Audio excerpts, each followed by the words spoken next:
C-41 reporting to Death Star. C-41 reporting to Death Star.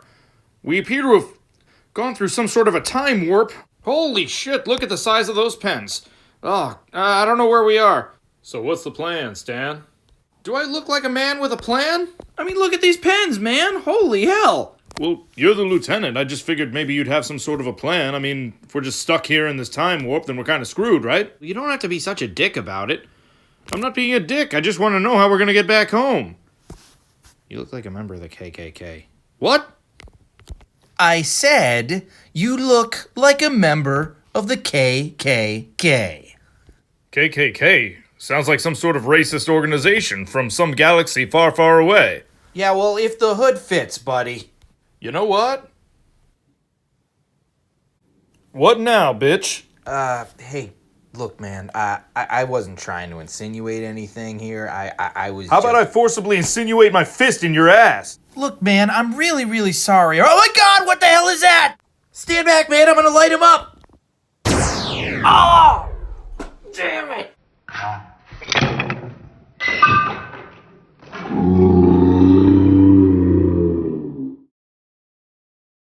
So I went out to see the Lego Movie 2 with my wife about a week ago, and I enjoyed it. I'm going to go over what are really spoilers for the first Lego Movie, so if, you know, for some reason you clicked on this but you haven't seen the first Lego Movie, go back and watch it, and then come here.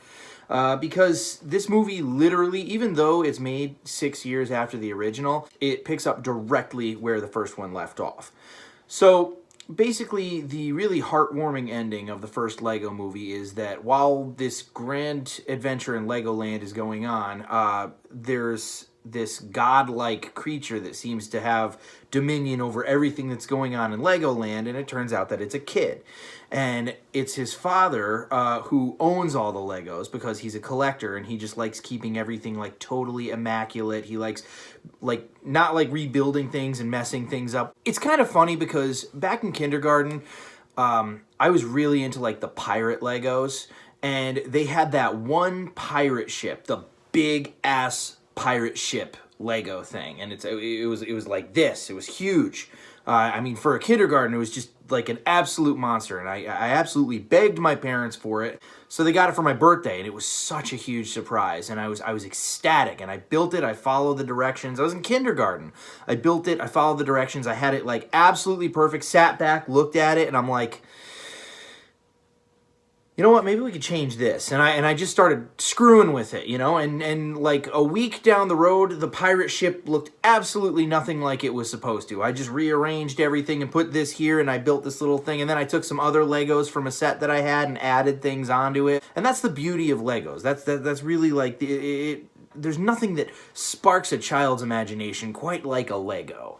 And that's what was so great about the ending of the Lego Movie, because here you have the father, who the villain is also based on, you know, Lord Business or Businessman, or I don't know, whatever the hell, Das Uber Business, you know, crazy mofo. And it's sort of the conflict that the kid is having with his dad, where his dad is like, look, these are, you know, my, like, models that I've made, and I don't want you messing around down here and screwing everything up. And there's like, I mean, it was a really good emotional ending. Now, that's the one way that I will say that Lego Movie 1 was actually probably superior to the second one. I mean, they were pretty much neck and neck, but I think I liked the first one a little bit better because the ending was a surprise. When you see people in real time, when you see live action people having this, like a father and a son kind of having this moment together, it was, you know, I mean, it could bring a tear to the eye. It was a very, very emotionally poignant ending to the movie that made it something a little bit more than just, you know, product placement, a little bit more than just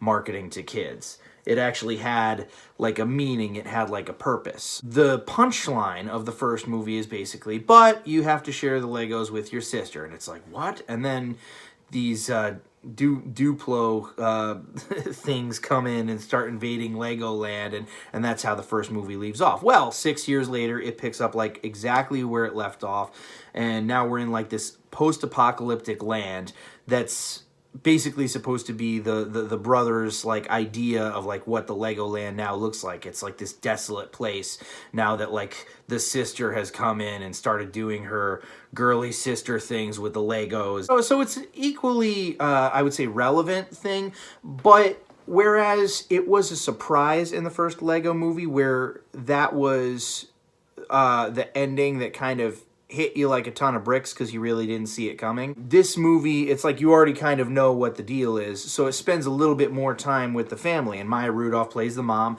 and Will Ferrell isn't actually like physically in the movie this time around, but you hear his voice. And the dialogue is hysterical because Will Ferrell's just like a totally worthless piece of shit husband. Like he can't tie his shoes without his wife. And the writing there was just brilliant. And of course they picked two amazing comedic actors to play the role. The kid, the brother, is noticeably older, obviously, because it's been 6 years. He looks almost...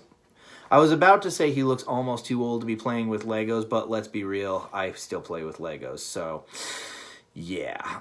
So you didn't really have that like element of surprise that the first one did, but nevertheless, I would say that it was an equally relevant sort of family thing.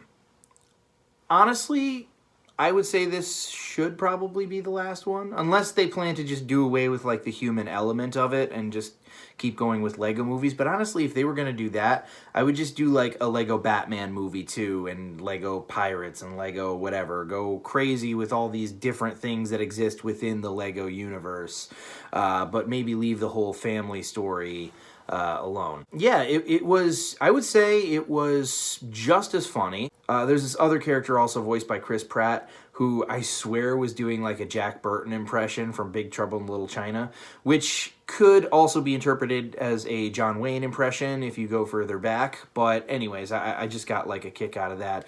There are like Mad Max references. Again, like when you're dealing with Legos, and you're dealing with like the Lego universe, the possibilities are endless. And I think that like the first one, they took every possible advantage with this movie. And it was a great time. It was really entertaining. Not as good as the first one, but still a very worthy sequel.